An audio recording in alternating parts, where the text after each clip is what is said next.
están? Les doy la más cordial bienvenida a un nuevo capítulo de La Región al Mundo. Este programa, que es de análisis internacional, a cargo del Centro de Estudios Europeos de la Universidad de Concepción, por las pantallas de Canal 9 Regional y con el apoyo siempre de la Unión Europea a través de la cátedra Ramonet del programa Erasmus Mundus. Hoy día vamos a conversar de un tema que no es solo atingente a nuestro país, sino que en general en el mundo es un tema muy importante. En la evolución de los estados ha sido vital y que tenemos que entrar un poco a ir detallando, explicando ciertos conceptos que son importantes para que la ciudadanía comprenda. Estamos hablando de la Constitución, de un proceso constituyente, de qué significa realmente esta norma, si es que lo consideramos norma, o qué factores se deben ir cumpliendo para que un proceso sea exitoso. Y para eso vamos a conversar y vamos a hablar de experiencias en otros países, de qué es lo que ha pasado y la concepción particular que tengan nuestra invitada y nuestro invitado el día de hoy. Le doy la bienvenida a los integrantes del Centro de Estudios Europeos, ambos doctores en Derecho. En primer lugar, saludo a Tania Busch de la Universidad de Concepción y también de la Universidad Andrés Bello. ¿Cómo estás, Tania? Hola Paulina, muy bien, gracias, gracias por la invitación. Y saludo también al integrante del Centro de Estudios Europeos, profesor de Derecho Constitucional, al igual que Tania, Carlos Maturana. Buenas, Carlos. Hola Paulina, hola Tania, mucho gusto. Bueno, vamos a comenzar con algo que puede resultar tal vez fácil o puede ser difícil. Y pensando siempre en que quienes nos escuchan no son necesariamente entendidos en esto, pero que están interesados. Quisiera saber cómo le podríamos explicar a la gente qué es una constitución, qué debe regir o qué debe ir dentro de una constitución, o qué no debe ir dentro de una constitución, según ustedes. Así es que, Tania, partamos contigo. Bueno, clásicamente o dentro de nuestra tradición se suele conceptualizar a la Constitución como un texto que generalmente es escrito, que es rígido, eso quiere decir que es más difícil de modificar que la legislación ordinaria y que regula la organización del Estado y los derechos fundamentales de las personas y que tiene supremacía. Y esto de que tenga supremacía significa que todos los poderes públicos, en todas sus actuaciones, pero principalmente lo que más se piensa es el legislador democrático, el Parlamento, está, está regido por esta Constitución. También, y también los particulares, pero sobre todo los poderes públicos se organizan. Sobre qué es lo que va y no va dentro de una Constitución, hay ciertas contenidos que son clásicos, la organización del Estado, es decir, ahí dice cómo se va a organizar los poderes del Estado, el Ejecutivo, el Legislativo, el Poder Judicial, el control de constitucionalidad, eso es lo que se llama la parte orgánica. Y también tiene otra parte, se llama dogmática, donde están los principios, principios democráticos, el principio de igualdad, eventualmente la cláusula de Estado social, que en Chile no la tenemos, pero es una de las que se ha hablado y que tendría que estar ahí, y luego el catálogo de derechos fundamentales, estos derechos que los poderes públicos no pueden tocar y que constituyen un límite a lo decidible dentro de la democracia. Ahora, ¿qué es lo que dentro de estos márgenes, qué tan desarrolladas o abstractas, qué cosa en particular tenga que estar ahí o no tenga que estar ahí, ya tiene que ver con la cultura constitucional de cada país? No se puede dar una fórmula en abstracto. Y Carlos, ¿qué agregarías a esta explicación de Tania? Y al mismo tiempo, cuando estamos hablando de cada cultura, de cada país, ¿qué tipos de constituciones podemos encontrar? ¿Existe alguna clasificación que distinga a estos textos de un país a otro? Y que también nosotros podamos tener como referencia en este proceso constituyente en el cual ya estamos inmersos. A ver, no voy a agregar mucho a lo que dice Tania, porque en definitiva hizo un excelente resumen de una aproximación jurídico-formal al concepto de constitución. Solo acentuaría un aspecto, es decir, si uno quiere entender qué es una constitución, tiene que entender, y tenemos muy simple, que es la regulación del ejercicio del poder. ¿No? La regulación, es decir, la expresión normativa del cómo se va a ejercer el poder. Tradicionalmente estamos hablando del poder del Estado. Yo diría, hoy día, en la frontera en que estamos hablando también de poderes que no son propiamente estatales, pero que tienen una fuerte incidencia en la configuración de la sociedad.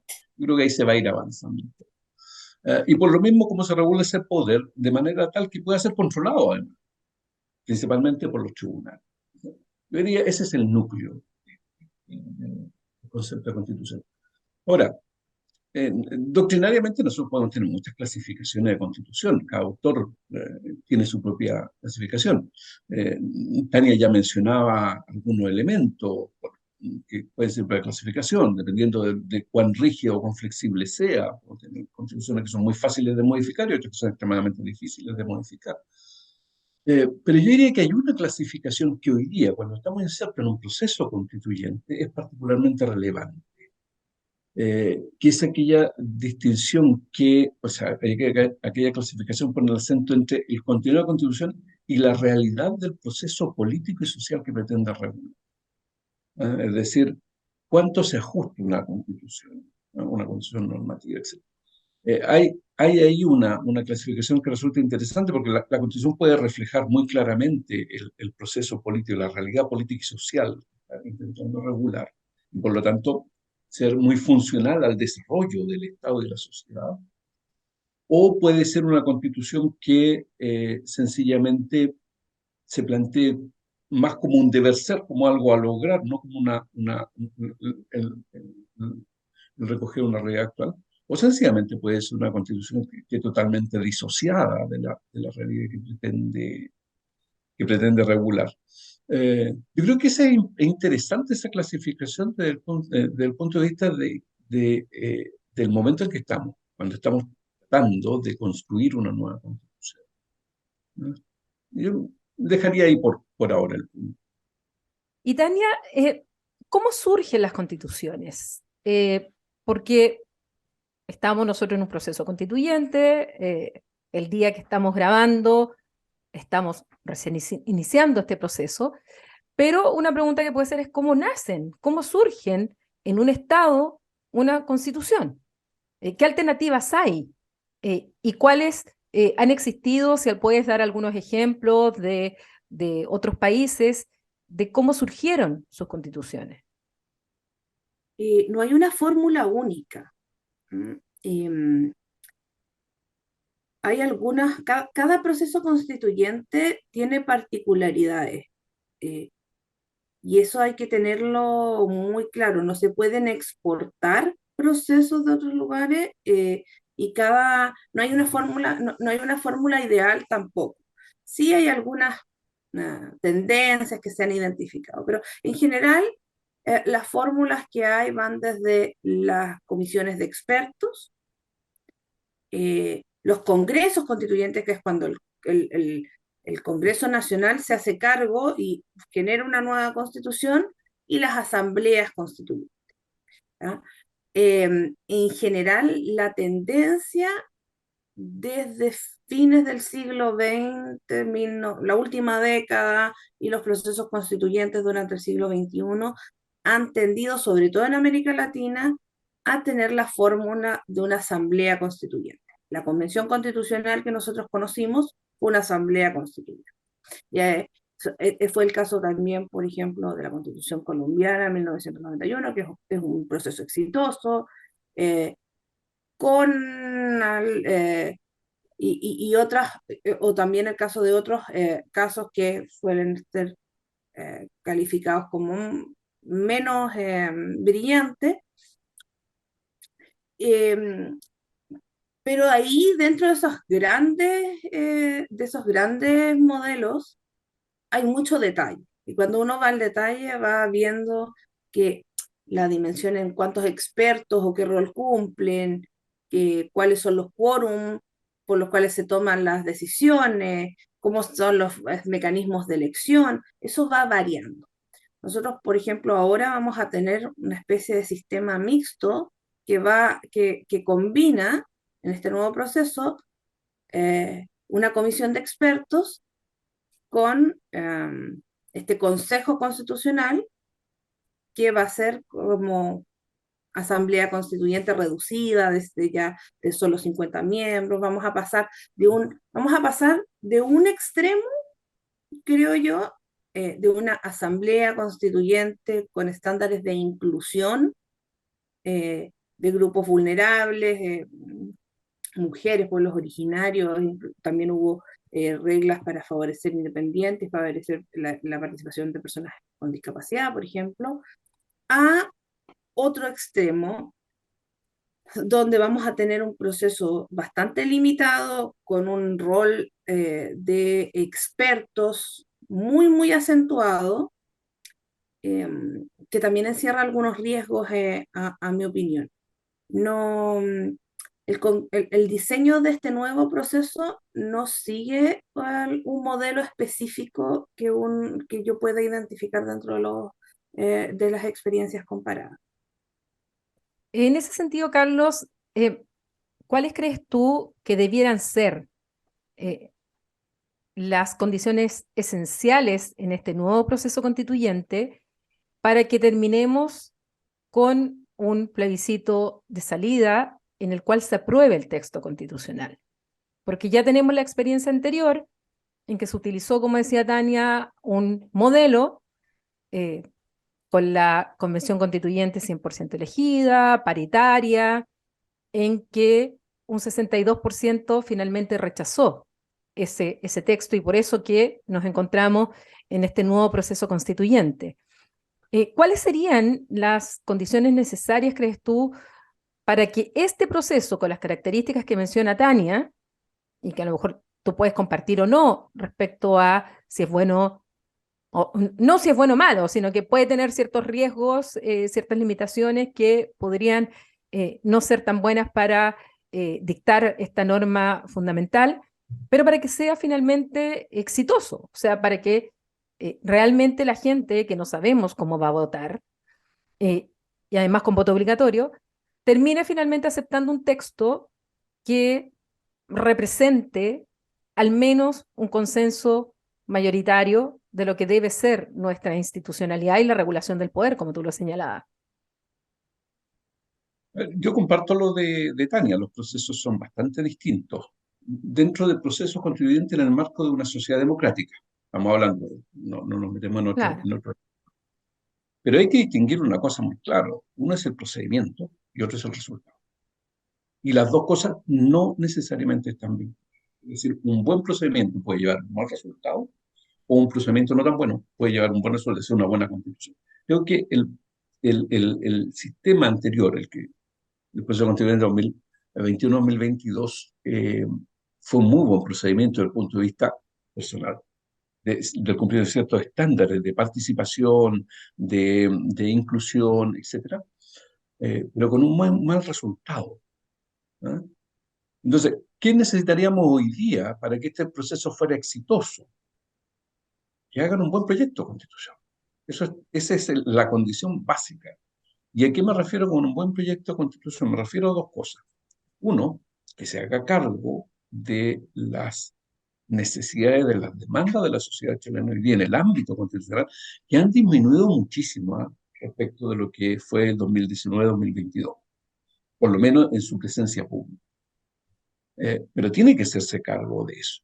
Tania daba por, por hecho, y yo también comparto esa pretensión, de que ciertas cuestiones mínimas van a estar. O sea, el Estado social y democrático de derecho parece como punto de partida, ¿no? Pero hay varios otros elementos que también tienen que estar en cuenta, ¿no? Entonces, tiene que dar respuesta a eso. Y lo segundo es que tiene que articular un sistema político viable, ¿no? Un sistema político viable. Nosotros no podemos pensar, por ejemplo, en, que fue la crítica que algunos le hicimos al proyecto anterior, que fue rechazado, un sistema político que deje abierto la inestabilidad, porque tenemos muy cerca el ejemplo de Perú, por ejemplo. No, nos muestra el costo que tiene la inestabilidad política. Entonces, yo creo que las condiciones son esas ahora, que efectivamente este es un proceso distinto absolutamente, es un proceso mucho más, voy a utilizar una expresión no muy técnica, pero mucho más pauteado. El primer proceso fue un proceso que venía mucho desde la expresión social no orgánica, no partidista, por decirlo de alguna manera. ¿No? Este va a ser un proceso totalmente, este viene desde los, y va a ser eh, y va a ser así, no solo en el comité de expertos, sino también en el Consejo Constitucional, la Comisión Experta. Va a ser así. Uh, la diferencia está en el resultado. Lo que yo sí quería destacar es que hoy día nadie puede dar por hecho que un texto se vaya a aprobar porque se hace de una u otra manera. O sea, ya tuvimos el proceso anterior y que la gente disoció el procedimiento con un contenido, más allá de las noticias falsas, todos los temas que sabemos que están presentes en el fondo de esta discusión. Pero no se puede partir de la base de que por ser hecho de esta manera, ahora con más controlado, con mayor cantidad de profesores de derecho constitucional, una doble participación, etcétera, vayamos a tener un resultado que la ciudadanía esté dispuesta a aceptar. Entonces, cuánto haya de esa comunicación entre lo que se espera del texto y lo que finalmente se logre acordar en esta redacción, va a ser mucho más limitada. De eso va a depender el éxito o no de la Constitución. Ahora, no estoy hablando de una figura en particular, ¿eh? Sino que hablo más bien de ideas que se pueden instalar fácilmente en la discusión social, ¿no? Que no necesariamente corresponden a grandes debates constitucionales, sino que a respuestas simples a cosas. Diría eso como un primer punto. En esa línea, Tania, efectivamente, por mucho que uno diga que la Constitución es una norma jurídica, claramente va más allá de solo ser una norma jurídica. Aquí hay un factor político muy importante, hay un factor, como lo decía Carlos, de conexión con la ciudadanía, que finalmente va a ser la que va a ir a votar si acepta o rechaza un texto constitucional.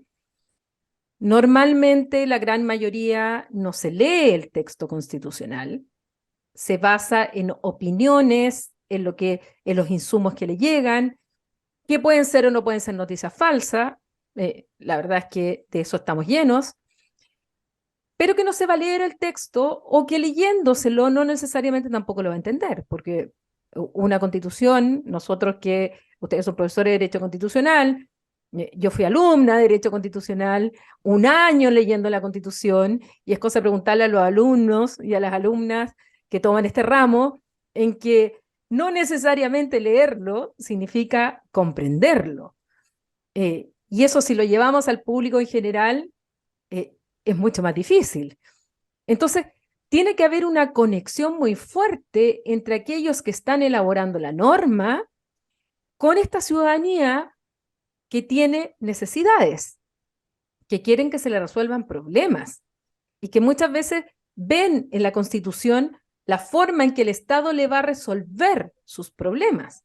Y en el mundo que estamos viviendo hoy día, no quieren que le resuelvan los problemas como una Constitución tiene que mirar a largo plazo, tener una estabilidad como Estado, como sistema. No, la gente quiere que le resuelvan el problema hoy día, con una política pública hoy día.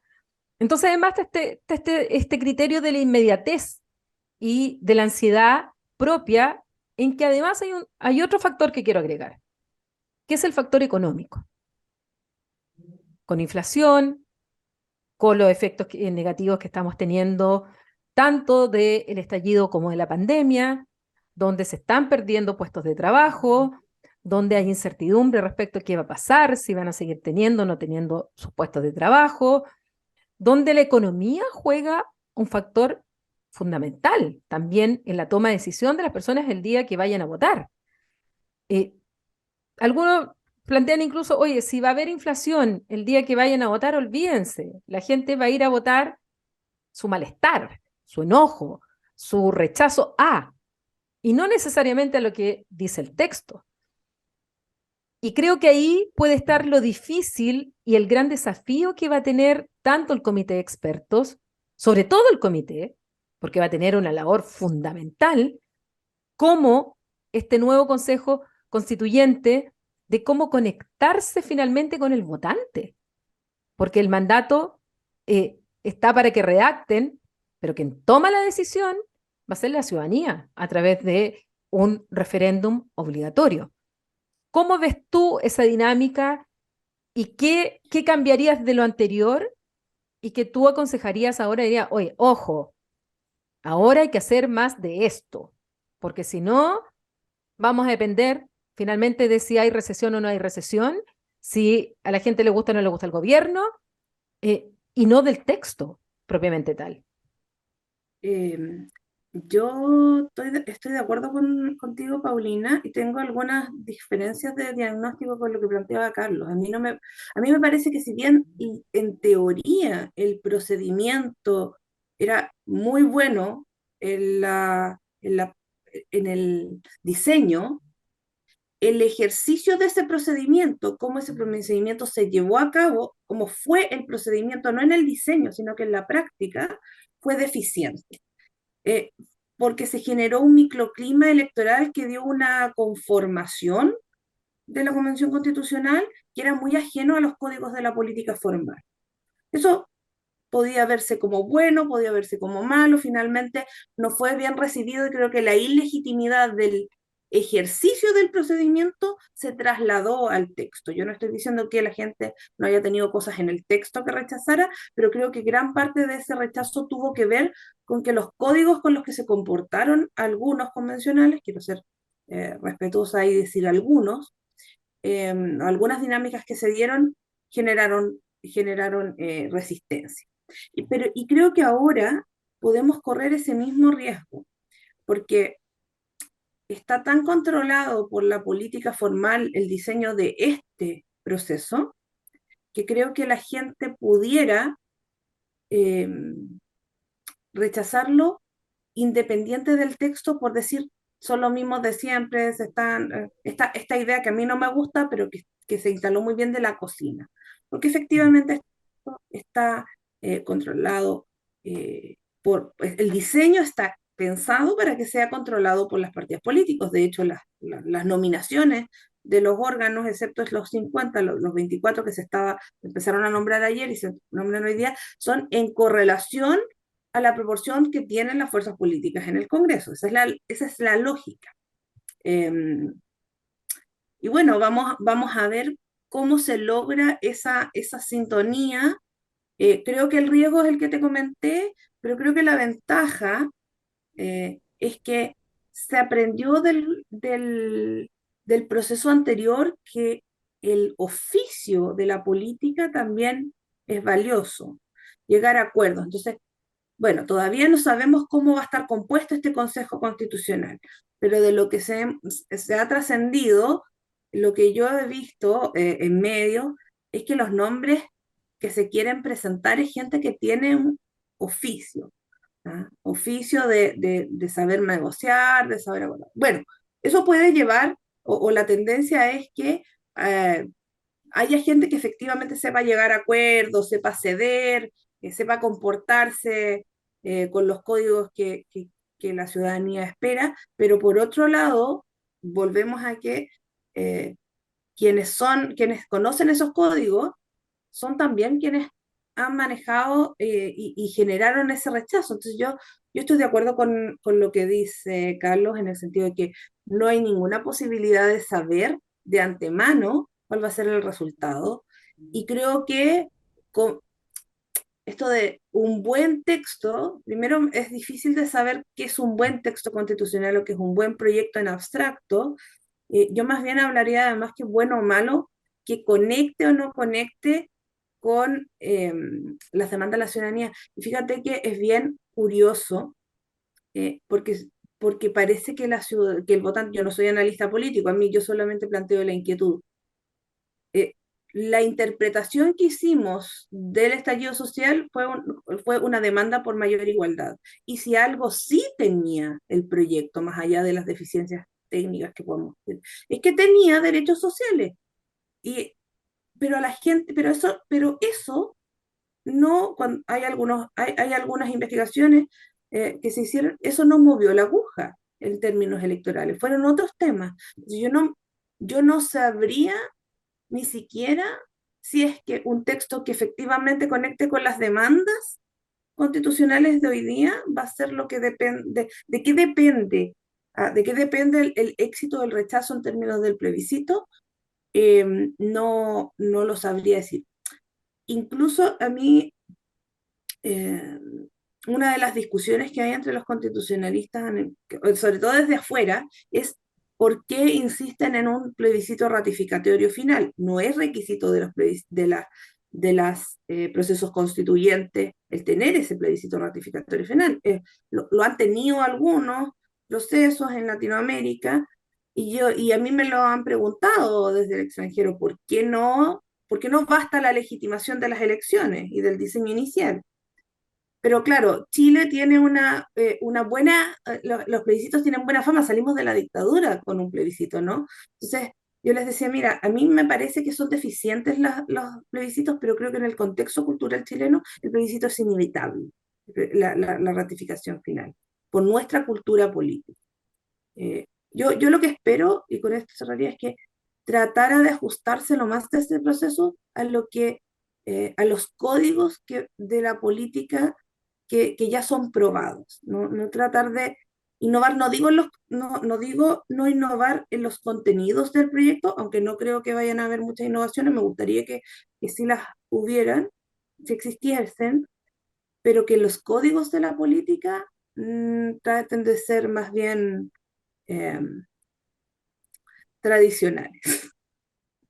Para quienes nos escuchan el día de hoy, en primer lugar, sepan que estamos grabando un día que, tal como señalaba Tania, se están decidiendo quiénes son los y las expertas, y además que Tania se encuentra en Sevilla en un postdoctorado, por lo tanto está desde España acompañándonos hoy día en esta grabación. Así que dos aclaraciones para que sepan en qué momento grabamos este episodio. Carlos, ¿tú querías agregar algo? Sí, no, una aclaración más. Cuando me refería al procedimiento del anterior proceso, me refería solamente eso, al procedimiento, al diseño. Voy a ser muy claro, a mí me parece que fue espantosa la forma en que se aplicó ese diseño. ¿Ah? Y nos salvaría a muchos convencionales, para ser franco. ¿Ah? Eh, y, y, y también soy muy claro en decir que el diseño constitucional final del proyecto, en mi opinión, no solo fue derechamente malo también. O sea, yo necesito una opinión muy clara. Pero el diseño, sí, el diseño era un diseño que satisfacía desde el punto de vista objetivo, formal, muchas expectativas que tenía.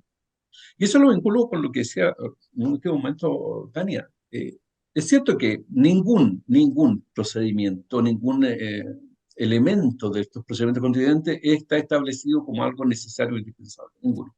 Todo depende de los países. Podrías tener, de hecho, hay un estudio del PNUD del año 2015, donde se ve que a nivel mundial la principal manera de elaborar es la comisión de expertos, no las asambleas constituyentes, no los congresos, es la comisión de expertos. ¿No? Entonces, no hay nada establecido. Sin embargo, creo que en Chile hoy día es no solamente necesario o conveniente, sino que es ineludible el plebiscito de salud. O sea, en la posición en que estamos, la situación en que estamos, creo que es un elemento de legitimidad enorme. Eso es lo que quería cerrar. Ahora, un agregado. Yo creo que el principal problema que va a tener el nuevo son los tiempos. La comisión de expertos tiene 3 meses para elaborar un proyecto. El Consejo Constitucional tiene 4 meses. Con procedimientos de revisiones, de modificaciones, con quórum relativamente altos para aprobar. Ahí hay un punto, una constitución no se lo veo difícil desarrollar. Es cierto que el estudio del derecho comparado te dice que en 6 meses tú puedes tener elaborada una constitución, ¿ah? Pero también hay que ver la realidad nuestra. Los niveles de disenso son bastante más amplios que los puntos de acuerdo. Entonces, creo que hay un punto complejo. También pensando un poco en esa ciudadanía que va a tener que llegar a votar, aprobar o rechazar el texto constitucional, uno observa desde la ciencia política que el votante ha cambiado. O sea, no estamos con el mismo tipo de votante de hace 10 años atrás, ni siquiera hace 5. Cuando le agregamos además el voto obligatorio, estamos llamando, obligando a que un sector que no se movilizaba vaya y se pronuncie. Conversaba el otro día con Christopher Martínez, también integrante del Centro de Estudios Europeos y de la Facultad de Ciencias Jurídicas y Sociales de la Universidad de Concepción, donde hablaba que un porcentaje de las personas que no se movilizaron, o sea, que se movilizaron a votar ahora, la gran mayoría lo hizo por el rechazo. Hay estudios que así lo señalan. Entonces, no sabemos tampoco de ese votante cuáles son sus motivaciones, por qué ahora va a ir a votar obligatorio, pero ¿qué va a ser lo que en definitiva marque apruebo o rechazo? Y además, las necesidades que surgieron del estallido social, que en gran medida se representaron en la Convención Constituyente y que llevaron a la fragmentación de la propia convención, en que había mucho interés de grupos medioambientalistas, de comunidades LGTBQ+, de aquellos que estaban con el tema de la salud o animalistas, y quienes fueron bastante sancionados en esa elección fueron los partidos políticos tradicionales. Eso hizo también que la fragmentación fuera mucho mayor porque fueron a defender sus causas. Por algo, el texto en medio ambiente tenía 60 normas originalmente, el que surgió de la Comisión de Medio Ambiente, y donde además estaban muy de acuerdo todos los integrantes de la comisión, porque venían justamente de aquellos movimientos sociales que eran ambientalistas. Y eso se va a cambiar aquí.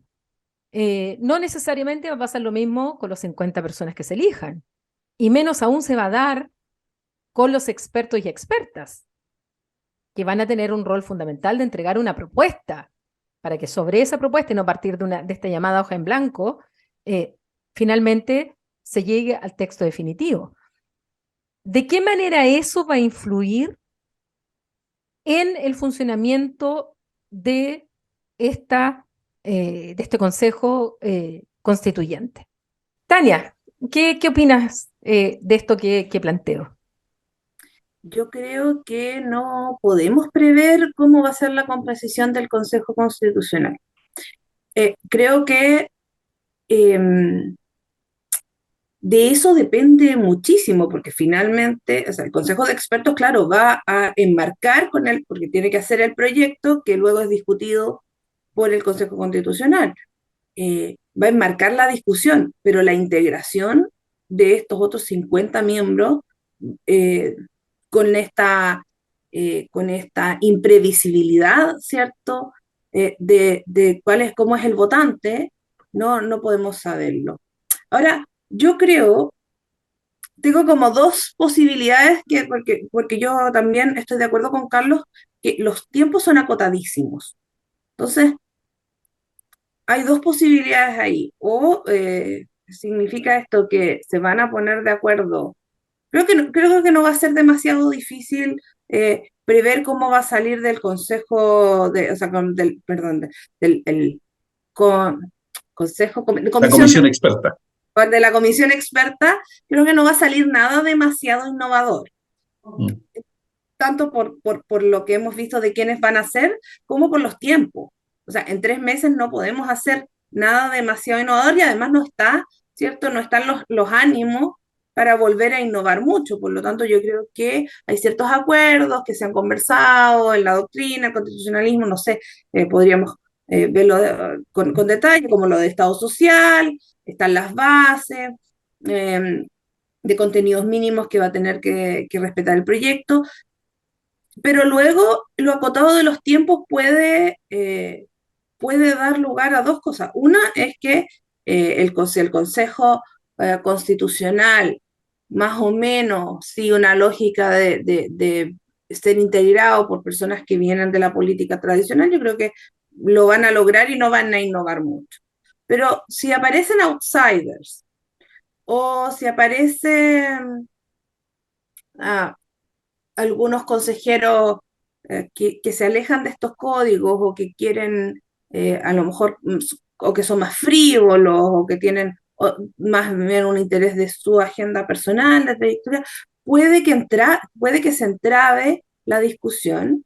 Eh, yo espero que no, nos conviene a todos de que esto vaya bien, pero 5 meses para la deliberación en contextos, como decía Carlos, de, de desacuerdo como los que tenemos, de diagnósticos, de necesidades, eh, es muy poco. Ahora, no se va a volver a repetir la, eh, la lógica de la Convención Constitucional, entre otras razones porque las reglas electorales están pensadas para que no se vuelva a repetir.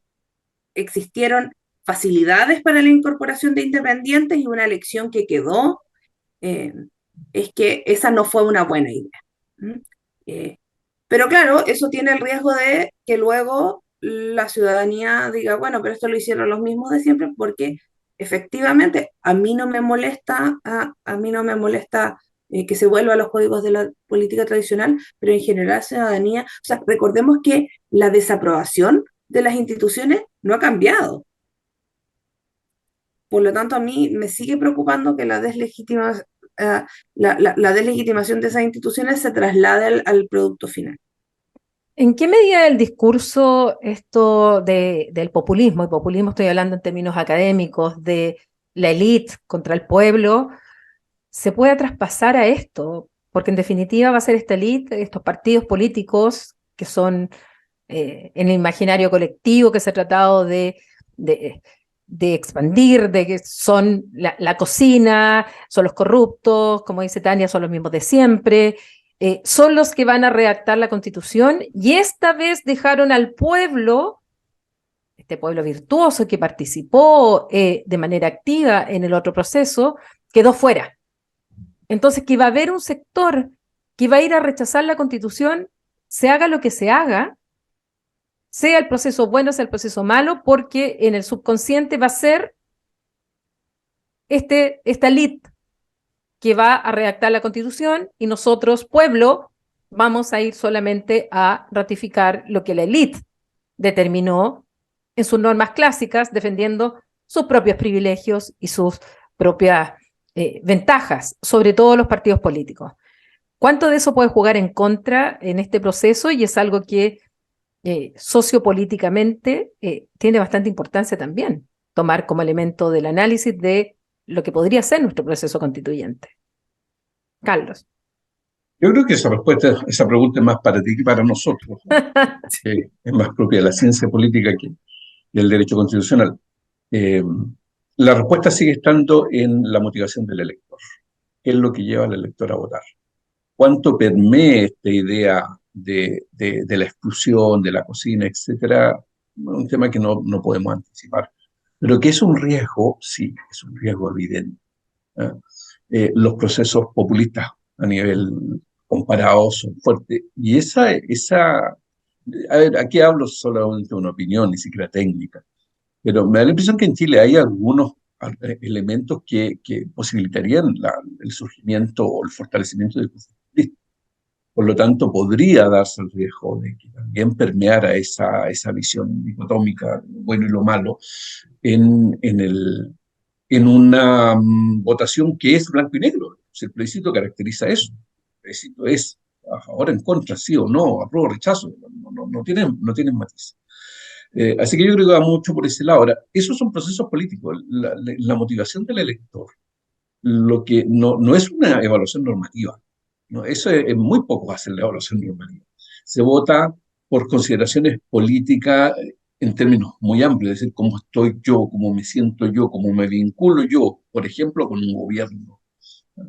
Va a ser determinante, por ejemplo, el orden o desorden de los partidos políticos en el proceso de elaboración del, del texto y en la campaña posterior. Cuántos francotiradores haya, cuán uniforme o no sea el discurso de apoyo al texto, etc. Yo parto de la base que la mayor parte del partido lo van a apoyar, porque hay génesis, pero eso es una condición no necesariamente que se va a cumplir. Eh, ¿Cuál es el rol que va a cumplir el gobierno? ¿No? Porque un gobierno de alta popularidad influye positivamente, un gobierno de baja popularidad influye negativamente en la propuesta en términos electorales.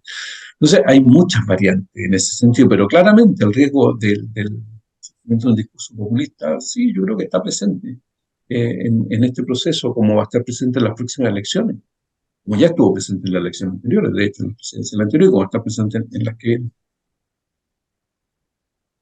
Probablemente cuando este programa se esté transmitiendo por las pantallas de Canal 9 Regional, ya vamos a estar, ya vamos a conocer quiénes van a ser los integrantes de esta comisión y ya muchas de lo que estamos pensando hoy día, razonando hoy día, lucubrando hoy día, se va a ir despejando, pero claramente hay muchos elementos que de la reflexión que estamos haciendo va a servir a aquellos que nos están escuchando de ir poniendo atención justamente a esos elementos al momento en que escuchen este programa. Para terminar, Tania, una evaluación final respecto a lo que, según tú, debería tratar de mantenerse como lección de a seguir y de no a seguir del primer proceso constituyente en este segundo proceso constituyente, aun cuando son diferentes. Yo creo que la lección más importante, no sé si la más importante, pero una de las lecciones es que la legitimidad del proceso se traslada al resultado. Entonces creo que para que esto funcione bien hay que lograr tener olfato político y que no se genere el microclima que se generó en la Convención Constitucional. Estar atenta a cómo va recibiendo los contenidos de la ciudadanía. Eh, creo que, creo que lo más importante que se va a rescatar del proceso constituyente anterior es la paridad. No está dentro de las bases que se tienen que respetar, no está dentro de los acuerdos, pero sí se logró para el procedimiento. Y yo quisiera rescatar eso porque la paridad en el proceso constituyente, que es uno de los elementos que se mantiene en este diseño, es una innovación mundial en los procesos constituyentes comparados y que ha sido valorada muy positivamente y que está siendo estudiada en todo el mundo por quienes se dedican o a estudios al constitucionalismo y mujeres o a procesos constituyentes. Yo creo que esa es uno de los grandes aportes que nos dejó el proceso constituyente anterior. Lo estamos mirando muy de cerca, entonces todavía está muy fresco, pero creo que eso habría que mantenerlo. Tanto bueno, se va a mantener el procedimiento y ojalá también en su resultado. La misma pregunta para ti, Carlos. ¿Qué lecciones podríamos tomar de lo que debiera repetirse y de lo que debiera evitarse en esta en este segundo intento para reemplazar la actual Constitución? A ver, yo creo que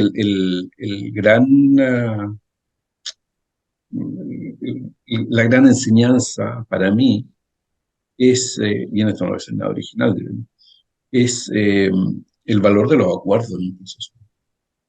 Es decir, si tú no tienes acuerdo, y cuidado que el acuerdo no es recoger todo lo que todos opinan, para que en el texto quede todo lo que quisimos decir, porque eso fue en parte lo que se hizo en el proceso anterior y fue totalmente fracasado. No, el valor del acuerdo para tratar de encontrar los mínimos comunes. Si este proceso quiere llegar a un resultado exitoso, en mi opinión, insisto, yo creo que tiene que apostar por una constitución más bien breve, no por una constitución con grandes desarrollos normativos. Y la realidad les va a imponer a los redactores no tratar de transformar profundamente las instituciones, sino más bien de modernizar, perfeccionar. Nos gusta o no ese esquema, eso ya es personal, pero el modelo está planteado en eso. Entonces, yo creo que el desafío va a ser fundamentalmente encontrar esos puntos de acuerdo que nos permitan modernizar nuestra institucionalidad eh, y conectar de buena manera con las aspiraciones ciudadanas. Creo que ahí está el gran desafío. Bueno, yo les agradezco a ambos el haber participado en este capítulo. Les agradezco también todo el trabajo y apoyo que ambos han hecho al Centro de Estudios Europeos de la Universidad de Concepción, del cual ustedes son parte, y el cual además nos sentimos muy orgullosos porque ahora ya somos centro.